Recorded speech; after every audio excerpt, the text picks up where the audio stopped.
এমন মুশকিল যে মাজার শরীফ আপনি জিয়ারত করার জন্য যাবেন, কোনো ওলি আল্লাহর কবর শরীফ মাজার শরীফ আপনি জিয়ারত করার জন্য যাবেন, এরা ফতোয়া দিয়ে দিবে যে এরা মাজার পূজা করে। নাউযুবিল্লাহ।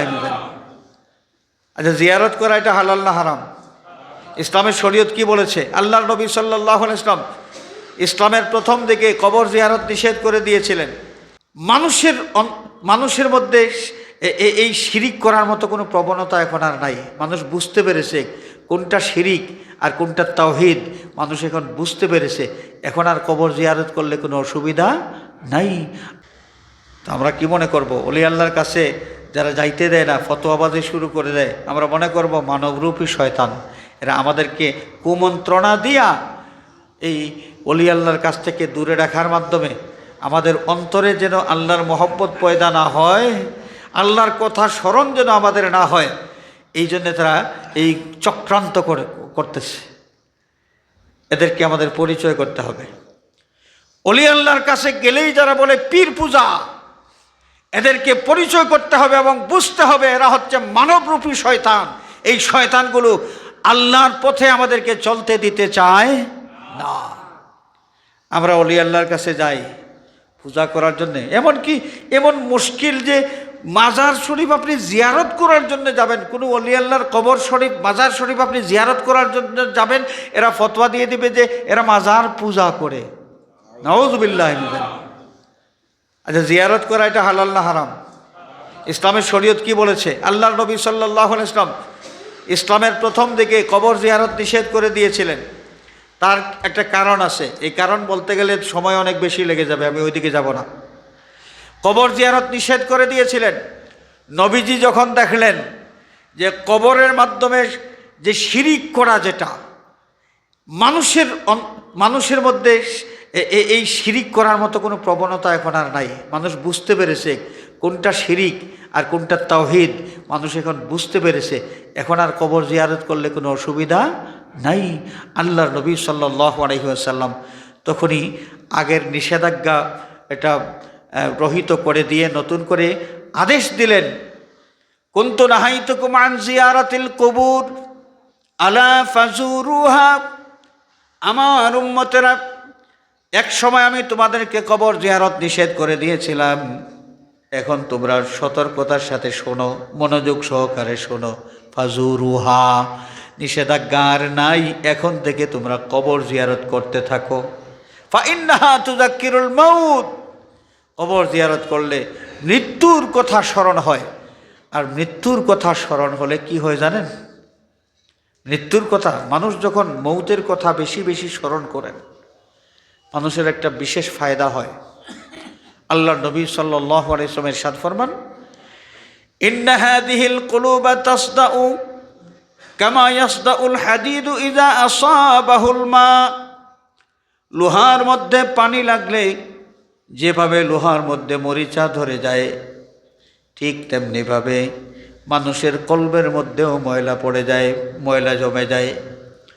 সাহাবায়ে কেরাম আরজ করলেন, ফামা জালা উহা ইয়া রাসূলুল্লাহ, নবীজি মানুষের কলবের মধ্যে যদি ময়লা জমে, সেই ময়লা পরিষ্কার করার কি উপায়? আল্লাহ নবী জবাব দিলেন, কাসরাতু তিলাওয়াতিল কোরআন ওয়া যিকরিল মাউত। বেশি বেশি করে কোরআনে কারীম তিলাওয়াত করলে মানুষের কলব পরিষ্কার হয়, মানুষের কলবের ময়লা পরিষ্কার হয়ে যায়। আর বেশি বেশি করে মৃত্যুর কথা স্মরণ করলে মানুষের কলব পরিষ্কার হয়। হাজরিনে কেরাম, কলব যদি পরিষ্কার থাকে তাহলে একজন মানুষ আল্লাহর গোলামির দিকে সবসময় অগ্রসর থাকবেন। শয়তান তাকে আর ওয়াসওয়াসা দিয়া জাহান্নামমুখী করতে পারবে না। তো কলব পরিষ্কার করার একটা ঔষধ হলো মৃত্যুর কথা স্মরণ করা, আর মৃত্যুর কথা স্মরণ করার একটা উপায় হলো কবর জিয়ারত করা। আমরা যত বেশি কবর জিয়ারত করব, মৃত্যুর কথা তত বেশি স্মরণ হবে এবং আমাদের কল্প তত বেশি পরিষ্কার হইতে থাকবে। তো কবর তো কবরই, সম্মানার্থে আল্লাহর নেক বন্দাদের কবরগুলোর ক্ষেত্রে আমরা ভিন্ন শব্দ প্রয়োগ করি, তো মূলত এটা কবর তো যেখানে তাকে দফন করা হইল। বাবা শাহজালাল রহমতুল্লাহি আলাইহি কবরকে আমরা কবর শরীফ বলি অথবা মাজার শরীফ বলি, সম্মানার্থে, মূলত এটা কি কবর। তো এই কবর জিয়ারত করা কি নিষেধ? নিষেধ। আল্লাহর নবী তো আমাদেরকে আদেশ করেছেন, ফাজুরুহা, তোমরা কবর জিয়ারত করো। আল্লাহর নবী যেই কাজ করার হুকুম আমাদেরকে দিলেন, কেউ যদি আমাদেরকে এর থেকে নিষেধ করে, আমরা কি বুঝবো? এরা শরীয়তের প্রতিদ্বন্দ্বী হয়ে গেছে। শরীয়ত আমাদেরকে একদিকে টানতেছে আর তারা আমাদেরকে উল্টা দিকে টানতেছে। শাহজালালের কবর শরীফ জিয়ারত করতে আমরা যাই, যে কবর জিয়ারত করা এটা তো না যায়, হওয়ার কিছুই নেই। এখানে গেলেই তারা বলে কবর পূজা। কোনটা ইবাদত আর কোনটা জিয়ারত, এই পার্থক্যটা বোঝার মতো, এই পার্থক্যটা বোঝার মতো জ্ঞান এই জাহিলদের নাই। এরা ফতোয়াবাজি করে।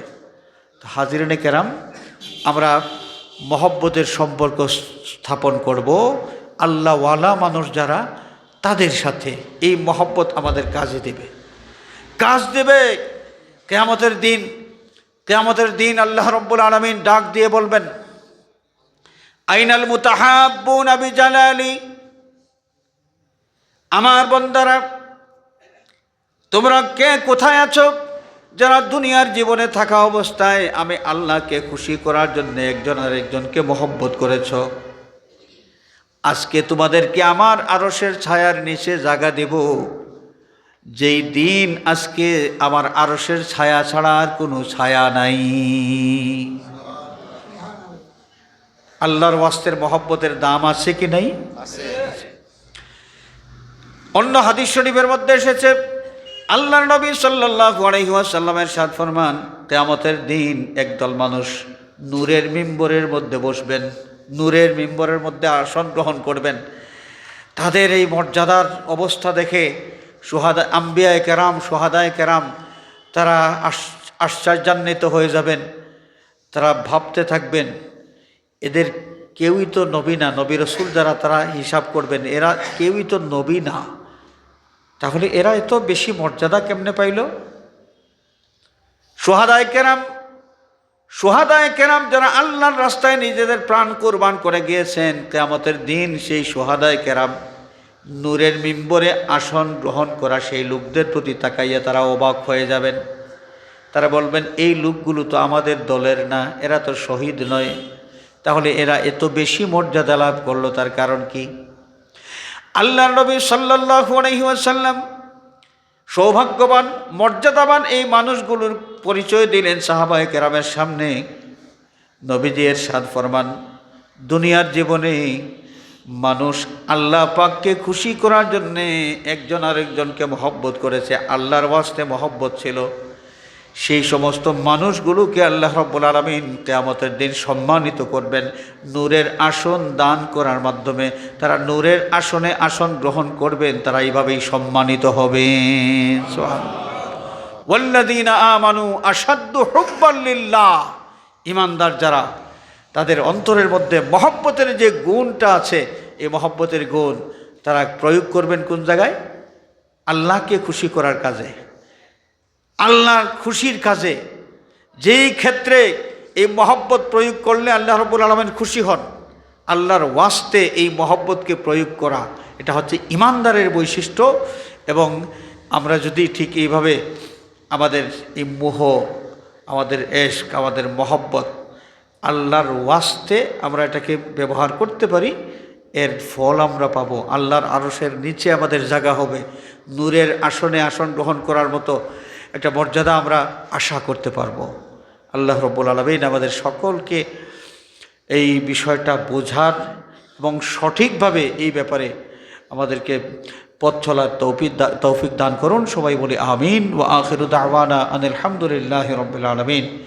সাল্লাল্লাহু আলা সাইয়্যিদিনা ওয়া মাওলানা মুহাম্মাদিল্লাহি রাব্বিল